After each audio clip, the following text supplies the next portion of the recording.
Hey everybody, my name is Chris and I'm an alcoholic addict. And here's the passage in the Doctor's Opinion, page XXVii. About 1 year prior to this experience, a man was brought to you know what? About 1 year prior to this experience, a man who was Bill W. was brought to be treated for chronic alcoholism. He had partially recovered from gastric hemorrhage and seemed to be a case of pathological mental deterioration. He had lost everything worthwhile in life and was only living, one might say, to drink. He frankly admitted and believed that for him there was no hope. Following the elimination of alcohol, there was found to be no permanent brain injury. He accepted the plan outlined in this book. 1 year later, he called to see me, and I experienced a very strange sensation.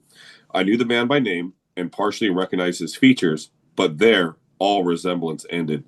From a trembling, despairing, nervous wreck had emerged a man brimming over with self reliance and contentment. I talked with him for some time, but was not able to bring myself to feel I had known him before. To me, he was a stranger.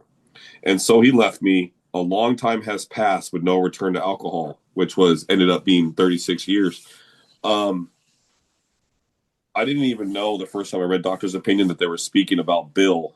Um, that the doctor was speaking about Bill in this passage. And it's I think the first time I even read through the big book, I thought they told me to sit there and, look for the similarities. What do I have in common with a New York stockbroker? I live in is everything good? Can everyone hear me? Okay, good. Um I live on the west coast of the United States. I'm born and raised in Southern California in a beach community, covered in tattoos. I ride Harleys, and I just seem to do things different. I don't know what other people do in life, but whatever direction they're going in, I go the opposite direction. And Bill seemed like a very intelligent, maybe wealthy human being. Probably went to some really good schools and stuff like that. And I grew up in a pretty poor neighborhood, and I just thought, I don't. There's no similarities between me and Bill. And then one day, I'm reading through this book, and there's reading through Bill's story, and he's going through upstate New York with Lois with his Harley in a tent. And I thought, man, that really sounds like some fiasco I would take me and my wife on. Um, and it's I like the part of Bill's story where it says his friends thought a lunacy commission should be appointed because people thought he was crazy for some of the stuff he went after. And my entire life, my decisions have seemed really odd, where like people question what I do and how I do them. And the fact of the matter is, I'm a type of human that I could be in a room full of people and still feel alone. And I just seem to pave my own path. But because I paved my own path, I paid for those decisions in all sorts of ways, whether it be I have a noose tattooed on my face, right? And that's to remind me where my sickness takes me. Jails, institutions, and death are a real thing in this book if you are one of us. And I've experienced two of those. And I work this program every single day of my life because I'm trying not to experience the third one, at least not yet. Um, and I started to finally once my heart was open to the fact that I'm hopeless, I'm powerless. It seems like then I could finally find some similarities with Bill's story. Even in here, it said that he believed that for him there was no hope. If you're at a point where you think you still have options, I don't really know if you're at a point where you feel there's no hope. I'm actually going to underline it in my book as we speak. And it's I really feel that there was, at least in my story, I didn't know if I wanted to go to NA or AA. I didn't even know CA existed. Cocaine is a huge part of my story, huge. And it was like I could drink with everyone and hang out and hold my job down. But as soon as I started some of this, oh man, it seemed to amplify the things I would do. And my character defects were so colorful I couldn't ignore them. And I'd have pathetic behaviors. I don't know if you guys have ever taken your cell phone light and surf the carpet trying to find the last of your stash to see if anything spilt off the nightstand, but I did too many nights. And so many nights where I sat there and thought, man, I'm gonna do a little bit and go to sleep. I have work tomorrow, and all of a sudden the sun's coming over the hills in the background. I'm thinking, oh, here we go again. And I'm at work the next day trying to hide my eyes from everyone. I'm over there trying to look professional at work like this. The sun's not even out yet. Look like Stevie Wonder. And I'm trying to hide the fact that I have beady pupils, and that I don't want anyone to know. It's the thing. The funny thing is everyone knew anyways. And I just remember having to tell a lie to cover a lie to cover a lie to cover a lie. And all of a sudden, my whole life was a lie, and it was this crazy thing where I wouldn't sleep for 3-4 days at a time, maybe a week sometimes.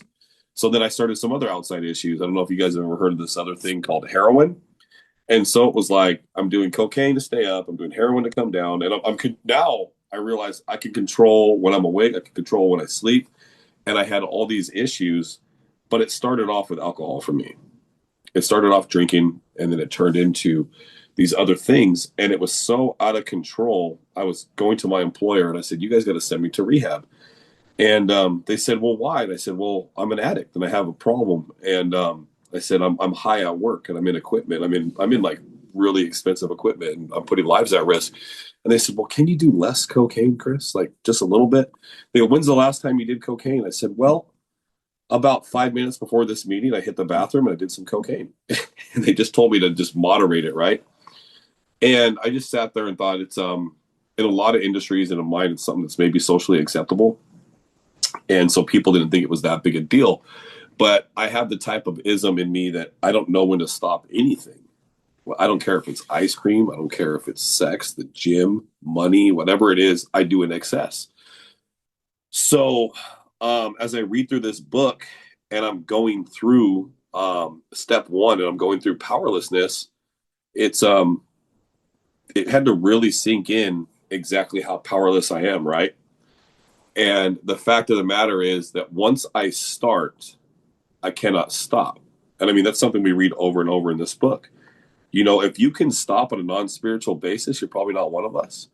For me, I would fight that my whole life. Well, maybe I'm not an alcoholic or an addict or whatever you want to classify yourself as. I mainly do AA, so you're going to hear a lot of alcohol come out of my mouth, or I'm an alcoholic.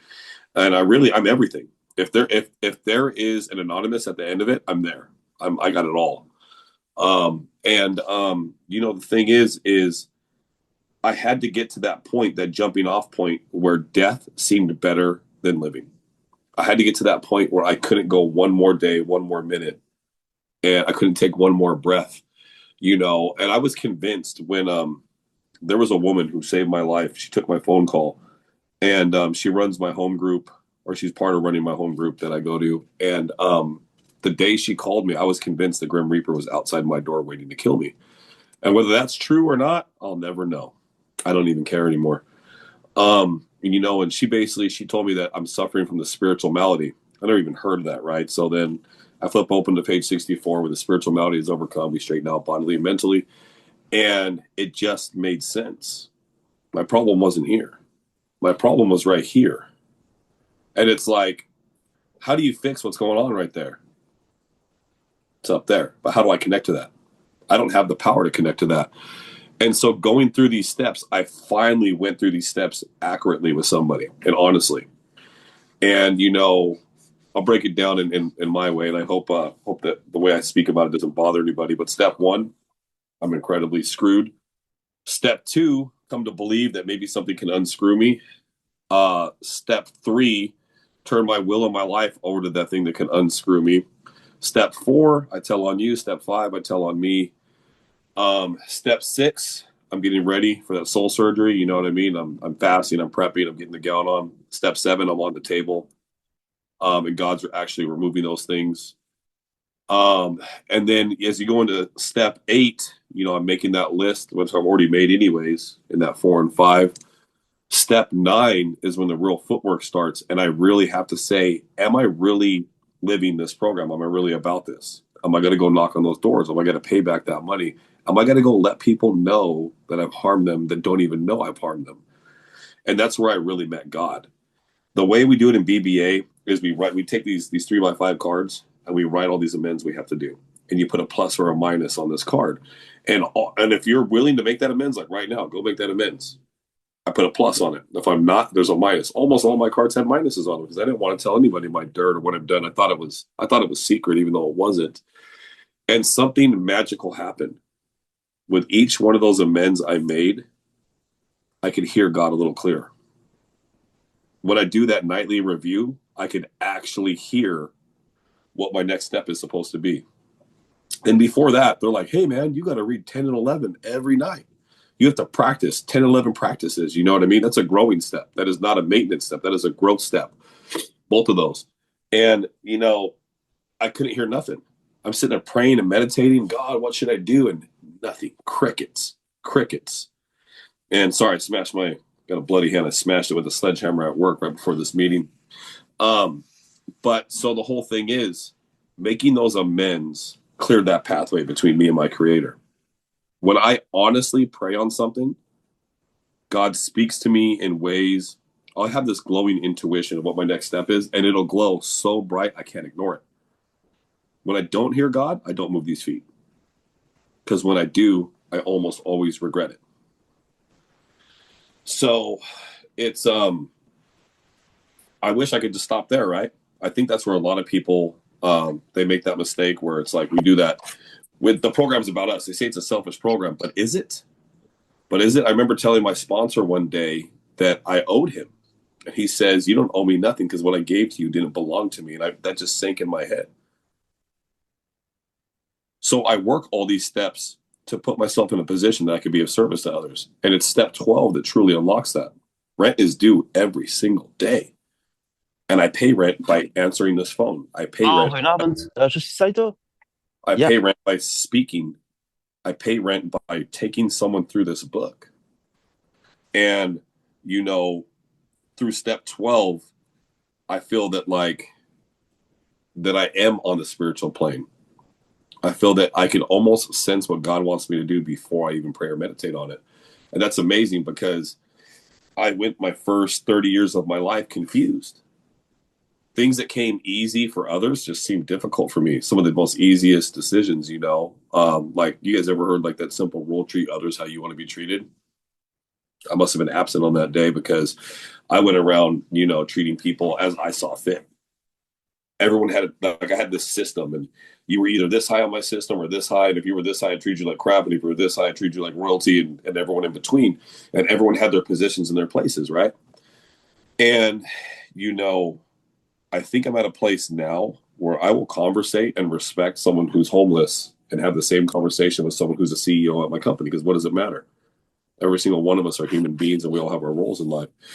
And the gifts that I've gained from that have been influential to my marriage, to my parenting, to my positions at work, to every single person I encounter in this world. I'm able to connect with them on a spiritual level, and I truly feel that that's unlocked with service. I really, the Doctor's Opinion's a pretty special place in this book for me. Right before that passage I read, it says that much has been written pro and con, but among physicians, the general opinion seems that most chronic alcoholics are doomed. When I read that word, I just remember just feeling like, what am I going to do? My whole life sucks. My marriage is ending. I can't seem to keep a job. I can't stop doing cocaine. I can't stop drinking. I can't stop lying to people. I don't have any money because I don't know what it costs where you guys are at, but cocaine's pretty expensive where I'm at. And so I'm broke all the time. I would buy a bunch of it so I could sell some, so I could make money. But then what happens? I just do more and I don't have any money. And so it was my business plan always failed.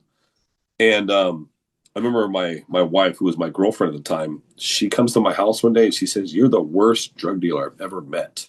I was like, I just remember thinking that was a funny thing to say because I remember thinking I was a pretty good one. But, I was like riding a bicycle. I guess most drug dealers have cars. Not me. I had a bicycle and, and I just sat there and thought, man, I'm not even good at being a criminal. I'm terrible at everything I do. Like everything I touch just seemed to I had the opposite of the Midas touch, and, it's, I don't know if anyone can relate to this. It's like I couldn't stop but I couldn't continue. And so one day I'm sitting at my parents' place and I was fighting with the old lady, and I decided to put a rope around my neck. And I thought that would be a good solution. And not only did I do it, some people call that crying out for attention. I made a bunch of ruckus. All the neighbors and everybody came outside. And I have a background of being an iron worker, and I used to build buildings for a living. And I build the structure of the buildings, so I can tie a knot in my sleep. So I tied a bowline and a bight around my neck. That's not a typical noose that someone uses. And then I tied a clove hitch on the tree branch, and I'm standing on top of my father's motorhome, and I jumped off.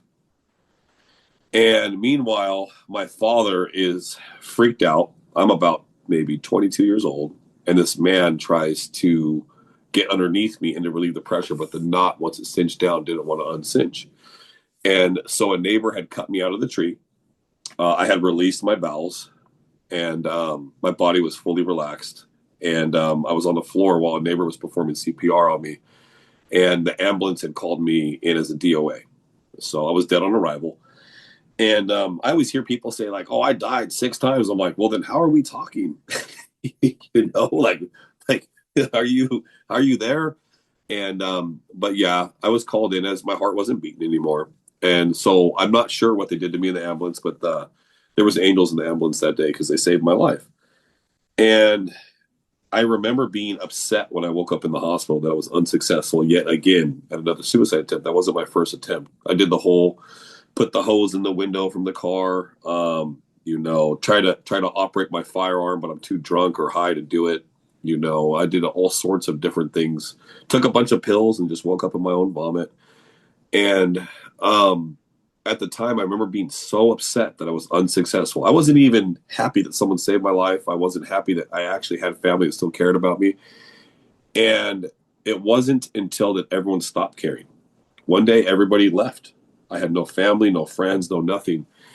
No one to even care whether I was alive or dead. And that put me in a place that was so dark that I didn't even want to kill myself anymore. I just wanted to get more messed up. There wasn't enough alcohol. There wasn't enough cocaine to stop the way I felt right here. And so I continuously used, a few times I wrote like a note apologizing to everyone because I thought I was ODing, and somehow I just woke up again. And that went on for maybe about another year. And I got sober, found this program, worked some steps, and my wife couldn't conceive any children. And one day she goes, "I think I'm pregnant." I'm like, "Okay, well, let's get a pregnancy test, and turns out she was. She was, and there was some major complications with her getting pregnant due to some physical attributes of hers. And so we were told that my daughter we had to terminate the pregnancy, that the pregnancy was going to actually be fatal to my wife if we continued with it. And we went through with it anyways. And my wife had to be rushed into surgery right after she delivered. There was an emergency episiotomy involved, and my child was born with 10 fingers, 10 toes. She currently holds incredible grades. She's 9 years old. And I sit here and look at this little girl, and I think I would have missed all of this. I would have missed being a dad. I would have missed holding her little hand. I would have missed reading her the Bible before bed. I would have missed wiping those tears and watching all those little smiles. Last night, I was dirt tired. Work has been putting some impossible deadlines on me, and I get home, and my little girl just wanted to go see Christmas lights. So we went out in Vegas to a couple of the prestigious hotels, and we checked out their Christmas decorations, and we danced and laughed and had a good time. And I went into work on almost no sleep. I would have missed that. I would have missed that had I been successful. And to think how selfish I was that I was upset that I was unsuccessful, when God was continuously giving me the gift of life and I was continuously throwing it away. The shift started in the spirit, but then the mental that followed, the gratitude that I have to this program, that I'm alive and breathing today, the gratitude that I have that I'm available to sit with another man and read through this book, and that he actually trusts me enough to give me his 4 and 5. It's incredible. One of my really good mentors, she always says that self-knowledge is everything we know minus God. But I study this book like my life depends on it. because no one's going to want me to sponsor them if I don't know what I'm talking about. And so I don't try to go in meetings and weaponize the big book and start, telling everyone, well, if you look at this page, it's like, you know what? It's a case by case basis. I read through this book over and over and over because I'm pretty sure that each time I go through this work, I have a different experience, or I learn something new, or I see something that I missed. And it's, I feel like Bill W. is a wordsmith, and that when he wrote this book, that it was divinely influenced by him. Knowing that he has a background with his grandfather as a pastor, and knowing that some of the stuff does come out of the Bible, and to know that doesn't even matter. To know that as long as you have a power greater than yourself, that it applies. I have sponsored someone who didn't believe in God at all. They believed in the universe was energy, and they are completely sober, praying to their higher power, working this program very accurately, and they sponsor and they do everything that someone should. I have sponsored someone who is Muslim. I've sponsored Christians, Mormons. Doesn't matter. Doesn't matter. For me, I believe in a Christian God, and I don't ever push my beliefs on anybody. I don't ever say, hey, you have to read the Bible. You just have to read this book and work some steps and make those dang amends. That's what you have to do. That takes work, and that's difficult for a lot. I think that the more desperate you are, the more grave your situation, the more of a willingness you're going to have to actually do this work. Like, remember when they called it work? I'm like, you read a book. What kind of work is it? The work is being honest with yourself, with your creator. Are you truly saying the prayers that are in here and not just reading ink on paper? Are you truly asking what the book tells you? Are you doing your upon awakening? Are you doing before you retire at night? Are you watching for all these character defects and taking them and laying them at God's feet? Are you being of service to others? Like, I don't really judge anyone else's program, because just looking at my side of the street's a full-time job. But we make time for the things that are important. I can work an 80-hour work week and still find 1 hour to sponsor somebody. I can work an 80-hour work week and still find time to hit my home group Zoom meeting. You don't even have to leave your house anymore to hit a meeting. I don't think meeting makers make it. I don't believe in the 90 and 90 and all that. And if you do, that's fine. Whatever works for you. But I'm hoping that if you do 90 and 90, I'm hoping that if you hit as many meetings as you can, you do all these things, that you might have an experience, a spiritual experience with God that will remove the obsession to drink or use. Because when I tell people that my name is Chris, I'm an alcoholic, and I have recovered from a hopeless condition of mind and body, I mean it, and I know what that means. And I feel bad when people say they live in recovery. I feel bad when people say they have a living amends. This book says that I will complete my amends. So to my wife, I was like, should I have a living amends to her? Because I treated this woman very poorly for so many years. And I was told, no, we complete these amends. We close them out. That doesn't mean I complete the amends and I go back to being a jerk. That means I complete that amends and I continuously treat her nice. That I continuously try to put myself in her shoes and see where I could find fault in things. It's almost like that 10, 11, and 12 is like a miniature version of the steps. And if I can't work through some of those inventories that way, then I go all the way back and I work a 4 and a 5 with it. And it's like taking out the trash. We take out the bulk of the trash, right? What happens over the years when we accumulate more trash? We get more sick. The more I'm concentrating on trash, it's like my world's right here. Me, me, me, me, me. The more I ask God to remove these things, I'm opened up and I can see more. I can see more areas where I can be of service to others. But when I'm concentrating on all my stuff and the monkeys on my back, it's really hard for me to see how my attitudes and my behaviors are affecting others. And I don't know who I was before I came into this program, but that person's dead. I was trying to kill that person and they finally died. Sometimes I look in the mirror and I feel like I want to laser off all the tattoos and be this different person. For what? Sometimes the guy that wants me to sponsor them, they don't want the lawyer or the banker. They want the guy that looks like he just got out of prison. And I think it's cool that I'll have conversations with people and they say, "Wow, I thought you were going to be really mean." Well, you know what? Since I found what I found in this book, I haven't had to really be mean to anybody. It happens. It happens. I'm not a perfect human. Sometimes I think, yeah, right. When I hear someone talk about how they never make a mistake and they float on air, not me. I say some things that are rude sometimes. I don't handle conversations properly at times.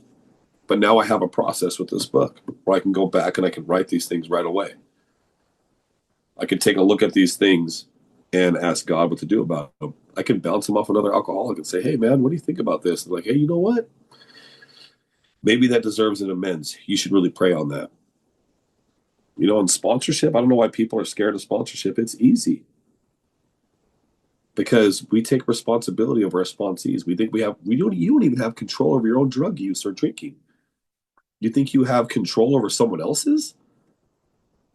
All we do is we're a hollow bone. We let God work through us. We read this book, we take them through the steps, and if they're honest, they'll have an experience with it. If they're not, I hope you don't die. Maybe you'll come back in a few years. So if you're new and you're struggling with that point where it's like, I like to say that I was a chronic relapser for maybe 18 years, but that's a lie. I never accurately worked these steps until I joined BBA. Once I fully went through these steps, I have not had the desire to drink or use ever again. The difference when I used to go through the steps through mainstream AA or even NA, they say, "Are you powerless?" Yeah. Okay, on to step two. We skipped 4 chapters in this book. Step one's all the way to We Agnostics on page 44. Someone just said, "Are you powerless?" Cool, on to the next step. I had no idea what powerless actually meant. Powerlessness means all your frothy emotional appeal. Think about your family, your kids. Look how much I love my daughter. I don't know if you guys can sense it in how I described my experience with her yesterday. That didn't stop me from drinking or using. I love my parents, my job. I have respect for myself, but for some reason, once that substance hits my body and the allergies in full effect, all that's out the window. All I care about is my next line, my next bag, my next beer, and how I'm going to obtain that. It's like my brain switches over to this is now what's most important. I'll always suffer from the allergy of the body. And the only way to combat that is to stay spiritually fit. And I stay spiritually fit by working steps. I stay spiritually fit by keeping that connection all day with God. All day I'm asking God, thy will be done. Someone cuts me off on the road, I don't even want to look at them. I'm trying to look straight. I don't want to make eye contact, right? Because if I do, I seem to get out of the spirit. But if I just keep my eyes focused straight, it's not a big deal. So what? They're in a rush. The grocery store is a big one for me. I don't like when people don't follow the rules, even though I don't follow the rules. If it says 15 items or less, I'm counting your items. How many items you got? How dare you have 17 in the 15 items or less line?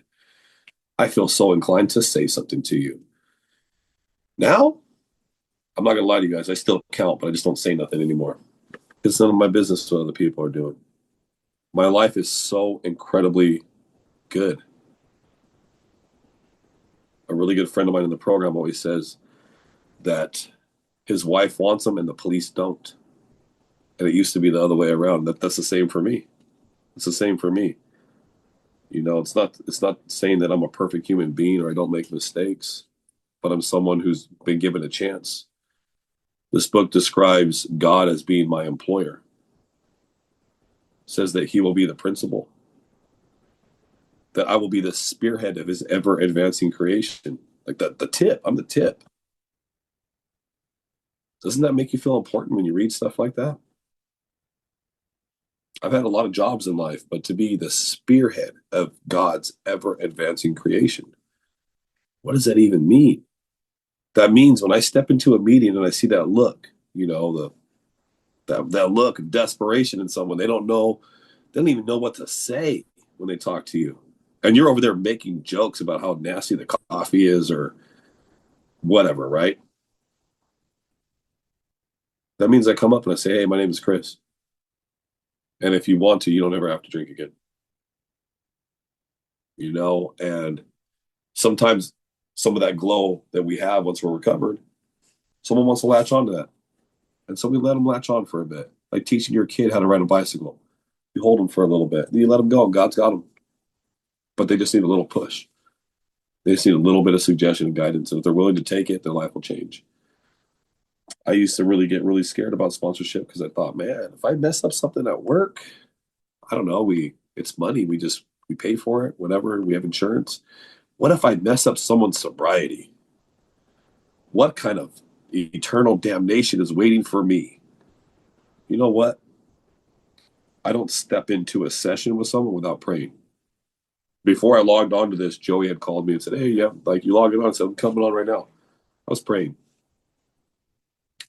Because I didn't know what the outline was going to look like. I didn't know what was going to come out of my mouth. But I know that God's in the room with me now, and he's with you too. And however things come out, they come out exactly the way they need to. It's like, what if every time you got in your car, if you asked God to sit in that car with you? Every time you had to have a difficult conversation with a family member, friend, or coworker, if you asked God to step into that conversation with you, it's kind of hard to start dropping F-bombs on the person right after. It's not impossible. It's not impossible. But when I start my day from a place of quiet, when I start my day from a place of talking to God, my days seem to stack with better results than when I just jump out of bed, barely get any sleep, get on the road, and jump into life. The difference is bringing Chris to work and into life day, or bringing God with me. I kind of learned over the years that whatever thought process I have just doesn't seem to work. So I have this creator where I can bounce ideas off of. I think when a lot of people start off, at least for myself, I didn't know what God is. Do I believe in something new? Do I just pick a religion? Is there a wheel, you spin it and I go, this is going to be me now. This is how I'm going to believe. How do I tap into that? Is it real? I was kind of skeptical, but then I thought, there's no way this many people are faking it. There has to be something there. And I was so out of options. I had tried everything else that I hit those knees in that third step prayer. And I meant every word that I said. I was too afraid not to read 84 through 88 every night because my sponsor asked me, because somehow I thought he would know. I mean, he wouldn't have known. But I thought he did. So I read it and I prayed and I meditated and I kept doing it until I finally heard something. I kept throwing those stones out there until God threw one back. Don't give up. Wherever you're at, if you feel that the wolves are on you, that there's no hope, you have no idea the beautiful things that are in store for you if you just continue to press in. I mean, what's the alternative? Go back to how it was? Nobody got here on a winning streak. No one was like, life is great. Let me tune into a meeting right now.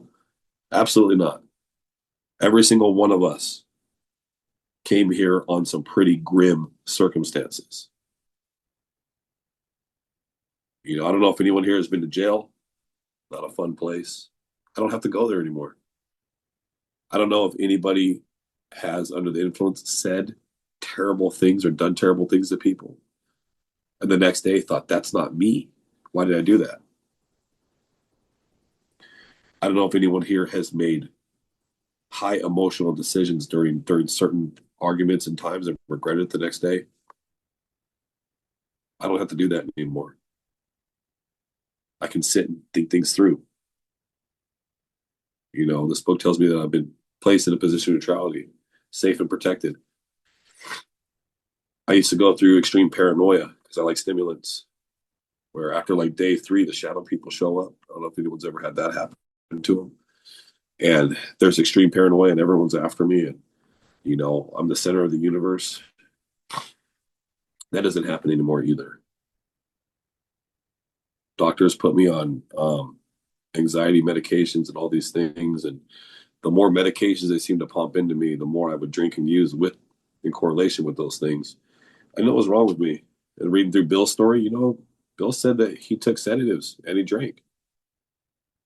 They put a horse tranquilizer right in his hip because he was so nuts. And he said that's what put him on the rocks. When I sit in a meeting, they don't want anyone to talk about certain addictions or outside issues. Does anyone want to talk about the tranquilizer that they put into Bill? And then he said the next day he found himself sedative and drinking. That's me. That's me. I can relate to Bill. Dr. Bob said he did more pills than drank. So, everyone finds their bottom somewhere. The problem is for a guy like me, my bottom always had a basement. No matter how bad it got, I would just continue forward. And I was convinced that even if I did this, I was convinced I was going to die. But I thought if I could just put together 6 months or 3 months or whatever, I can prove to my wife that I could be a good husband. I can prove to my parents that I could be a good son. I can pay some things off, and at least I could die, but leave everybody at peace where they're not going to hate me after I'm gone. That was my goal when I first got here. I wasn't trying to find God. I wasn't trying to recreate my whole life, but that's what happened. My whole life has been completely transformed. But you know what happens when I don't work this program? Like Cinderella at midnight, things start turning into pumpkins everywhere. I start to go from here back to a selfish state, back to here. I'm definitely not meeting reliant. I have been taught to be God reliant. I do go to a lot of meetings, but I enjoy them. I enjoy going to meetings, shaking hands, and meeting beautiful people.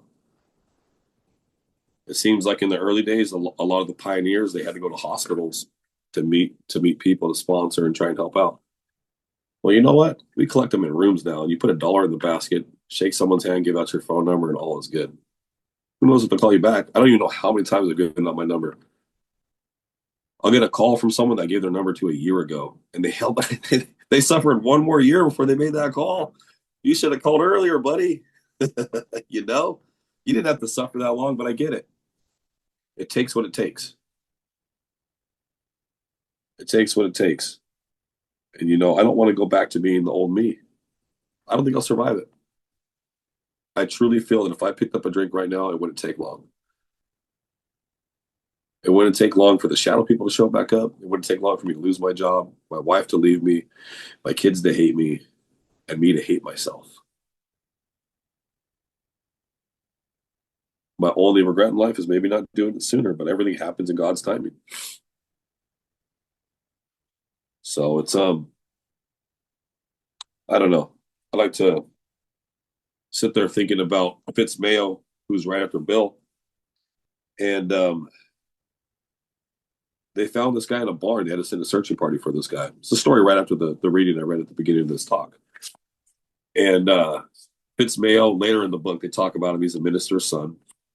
He had all kinds of bad things happen in his family life, and so he grew up heavy religious.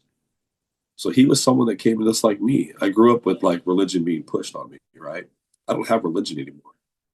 I have a direct connection to my creator. And I don't have to put titles or names or anything on it. It's a personal relationship between me and God. And Fitz Mayo, at the end of the Doctor's Opinion, he's described as a fine specimen of manhood as one could wish to meet. I want that on my headstone. Can you imagine someone describe you like that? To go from being a pathetic, person that no one even wants around, or maybe you're the person that you invite yourself everywhere because, you're kind of sketchy, you're untrustworthy. Maybe you're a mooch because you're just financially unstable. And then people later in life describe you as a fine specimen of manhood as one could wish to meet. And it said he was sold on the ideas contained in this book. In the Doctor's Opinion, I feel like he tiptoes around the spiritual stuff so much. He uses all kinds of terms without saying it's God. That's fine. When you read it, he's talking about having a relationship with God. But he's flabbergasted of how this even works. All the world's greatest doctors, and they can't figure out how to fix one of us. But you put a bunch of us in a room praying, and we get better? That's amazing. If that's not proof enough that this is a spiritual issue, I don't know what is. there's enough people in those meetings that have recreated their lives where you can say, hey, if you want what we got and you're willing to go to any length to get it, then you should be ready to take certain steps. I don't ever do to suggest someone to go out if they don't think they're one of us, to go out and try some controlled using or some controlled drinking, because if I ever gave out that suggestion and it didn't work out properly for them, I don't know what I would do with myself. I don't take personal responsibility when something bad happens to somebody, but then again, I do.